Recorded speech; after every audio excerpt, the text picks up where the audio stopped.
আসসালামু আলাইকুম গাইস, কেমন আছেন সবাই? আশা করি আলহামদুলিল্লাহ আপনারা সবাই ভালো আছেন। তো আজকে আমি আমার হাঁড়িটা পরিষ্কার করে তো বাচ্চাগুলো এখানে রাখবো আমি। তো ঠিক এখানে এরকমভাবে আর কি পরিষ্কার করে রাখবো। তো আপনারা চাইলে টিস্যু বা এরকম একটা কাপড় দিয়ে আর কি রাখতে পারেন বাচ্চাগুলো। তো দেখেন বাচ্চাগুলোর মুখে অনেক মল লেগে আছে, তো এই মলগুলো পরিষ্কার করে আমি এখানে রাখবো। তো আমি আপনাদেরকে মলগুলো পরিষ্কার করে রেখে আপনাদেরকে দেখাচ্ছি, ঠিক আছে? দেখুন এখন কি সুন্দর করে রেখে দিয়েছি।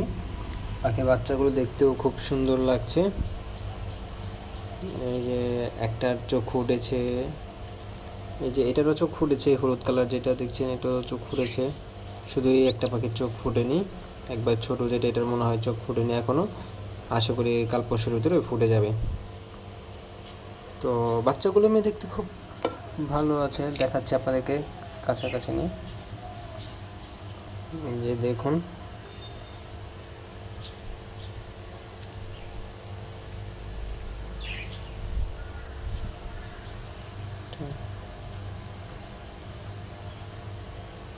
এই যে বড় বাচ্চাটা। এবার বাচ্চাগুলো দেখে মনে হচ্ছে যে রেড আইড হবে। তো কালার কম্বিনেশন করতে পারছি না তো এখনও, আর একটু বড় হোক তারপরে বোঝা যাবে। তো এই যে আপনার বড় বাচ্চাটা,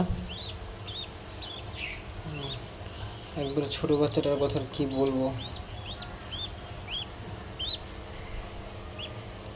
যেটা হলো একবারে ছোট বাচ্চাটা, এখন দুটো চোখ ফুটেনি। এটা দেখুন আপনারা, সেগুলো কয়েকদিন ধরে চোখ ফুটে যাবে। বাচ্চাগুলো আলহামদুলিল্লাহ মাশাআল্লাহ খুব বড় হয়েছে। দোয়া করবেন বাচ্চাগুলো যাতে সঠিকভাবে বেড়ে উঠতে পারে। তো আজকের জন্য এতটুকুই। আল্লাহ হাফেজ গাইস।